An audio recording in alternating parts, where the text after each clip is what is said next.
Good morning, everybody. I hope that you're all safe and warm in this crazy weather. It's a good thing our class is online. My children's school is now closed for the second day in a row. And so I wanted to put up this quick video to walk you through what you need to do for our online class. Now, what you're going to do can be either individually or you can do it in your study groups. That's up to you. Everybody has to submit it individually, but you don't have to do it individually. Like if you want to meet with your study group and do it all together, I am okay with that. It will probably improve your work product, but you can also do it by yourself because I know when the weather is crazy, it's sometimes hard to get together. So let me first take you through a couple of notifications, and then I'll walk you through the study guide and the assignment. So first things first, this is our last week of content before we move into the midterm exam. So today we're covering the last little bit of content on motivation in the classroom. Next week, we're having our study session. That means, as I mentioned, I don't cover anything in the study session that has not been submitted via Slack as a question you still have. So far, I've received one question about the cognitive processing model, so we'll certainly cover that.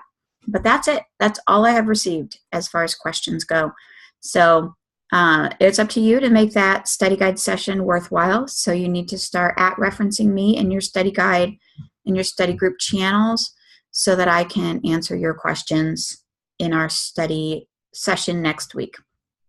So that's point number one. Make sure that you have met with your study group, you have worked through all the study guides, you know what your questions are, and you have submitted those questions to me I'm at AJ Kroll, so that I'm for sure going to see those questions. Now on Wednesday, what I'll do is I'll go into each of the study sessions, search for @AJ Kroll, and find the questions you've left for me. So don't assume that if you put it in your study group notes that I went into each of those Word documents and found them. You have to @reference me in Slack. So that's point number one. Again, we will only cover what you submit. So, and then the test is the following week. It is an in-class exam, and I am trying to decide in this moment right here whether I will let you use your notes. You definitely can't have your book, but I think I will let you use your notes. So your notebook, your study guides printed out, whatever you can bring into the classroom that is not the textbook, but it can be filled out study guides.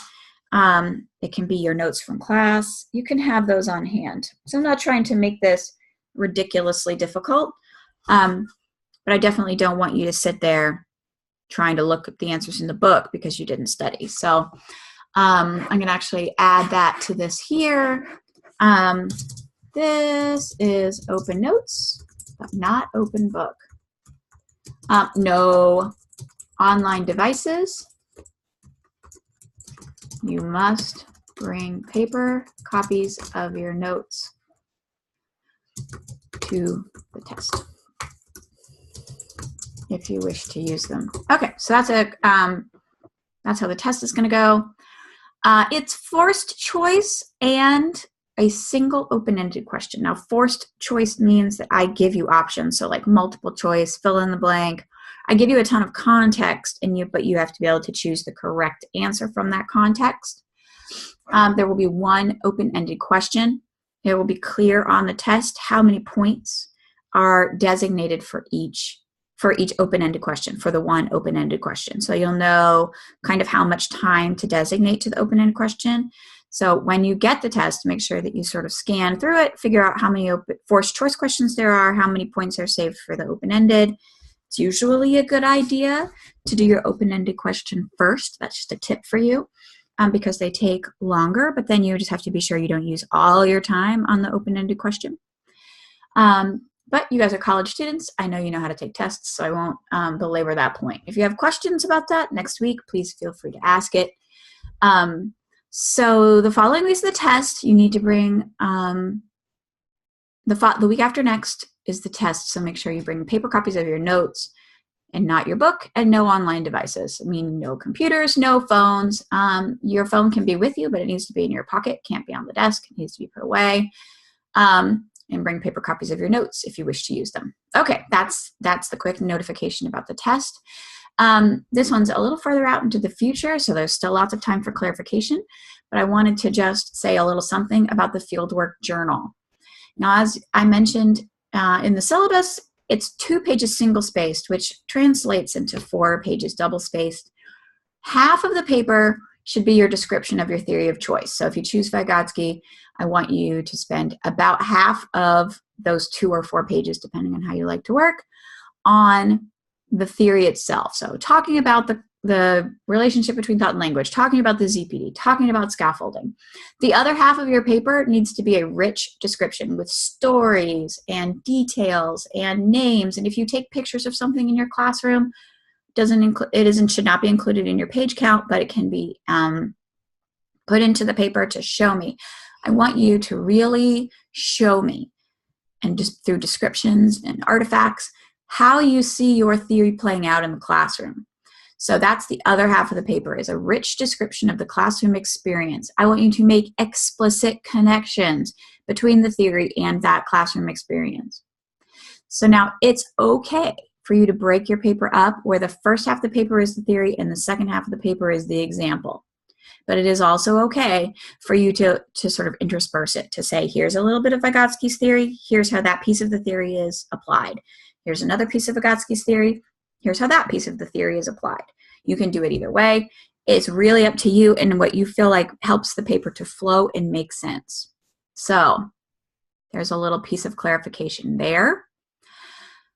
And then finally, remember, we're going to workshop that paper before you can turn it in for grading. So the week after the test, we are covering content, but half the class at least is going to be workshopping that paper. I will tell you how to workshop it.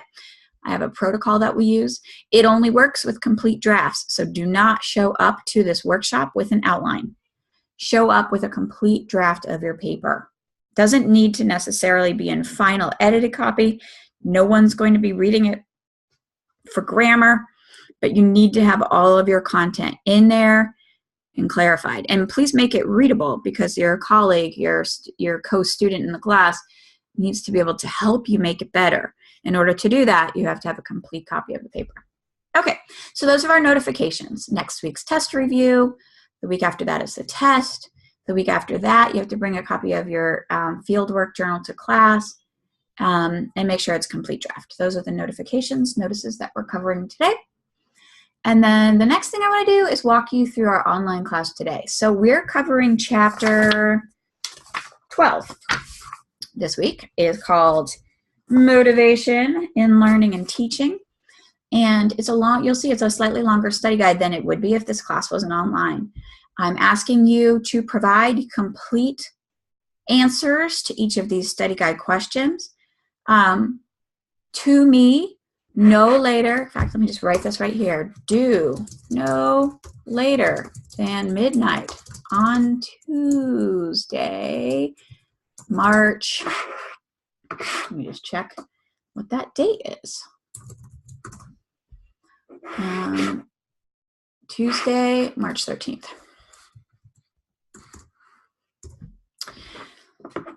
I think it was. Okay, so I'm going to open up in our Blackboard. I'm going to open up a test because that's the easiest thing to open up for you to upload a file into. I want you to write out the answers. It's fine to do it right inside of here, like to just drop down the spaces and add text to it. I don't want you to copy and paste from the textbook. I don't want you to type in what it says exactly in the textbook. I want in your own words for you to answer these questions. Compare and contrast intrinsic and extrinsic motivation, which is better, and why. Describe 3 common classroom practices that encourage extrinsic motivation. Provide 3 examples of classroom practices that develop intrinsic motivation. What is a performance goal? How does it compare to a mastery goal? I'm just reading my way down here. Describe how a student thinks about learning for each of the boxes in each of the 4 quadrants below. So you will see from the textbook something like this grid actually exists on, let's see, in the textbook, on right underneath performance goals. Anyways, you can find it in the textbook. Now it's going to bug me until I find it. Okay, it's on page 454. But I don't want you to copy that grid in here. What that grid is talking about is what that grid is focused on is the focus in the standards used for each of these. Like, how does a student hold themselves to standards and what do they focus on? What I want you to do instead is describe how a student thinks about learning. So I want you to just, in your own words, tell me when a student has a performance approach goal, how do they think about a learning experience, right? So you can use the grid in the book for sure, but you need to have thought more holistically about these. And I want you to say, like, a student with a performance approach goal thinks about learning as X, they would do X, Y, and Z. So in your own words, fill out this grid so that you understand performance goals and mastery goals, which is the point of this question here, but also the approach versus avoidance aspect of each of those goals. So fill out this grid. How does knowing a student's interest help you create a motivating learning environment? And how does understanding anxiety help you create a motivating learning environment? In one case, this one, the interest one, it's about, extending out aspects of their interest to create the learning environment. And with the anxiety one, it might be about reducing anxiety to help them be anxious, or to help them stop being anxious in the classroom, or to reduce the impact of their anxiety on their classroom experience. So talk about those 2 things, be explicit. It's a good idea to describe it in depth. And then the last thing I want you to do is the biggest of these examples. It will take the longest time. I want you, and again, either independently or with your group, to imagine they're teaching that lesson, and we're going to go ahead and call it in 11th grade, about plant reproduction. So some of you did 11th grade, some of you did 6th grade last time. Now I want you all to place yourself firmly in the formal operations stage and imagine that you're teaching a lesson about plant reproduction. It's the same lesson information that we used before: wind pollination, insect pollination, and seeds. That's all the information that you need. And there's no reason for you to come up with a whole new lesson. Just use what you came up with before. So you should be able to find that in your notes.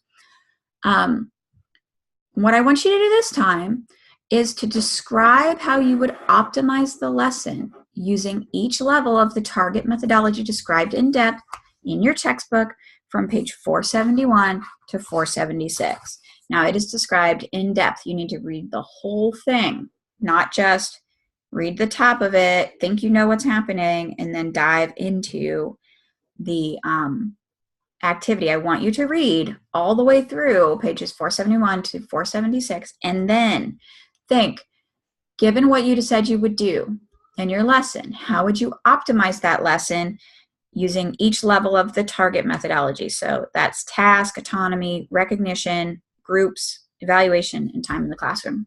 Those are the things you need to address. How would you use each of those to create a lesson, to optimize your lesson about plants so that it really creates a high quality and motivating environment in the classroom? So that one, you should have, at least a page, maybe 2, describing how you would adjust that lesson.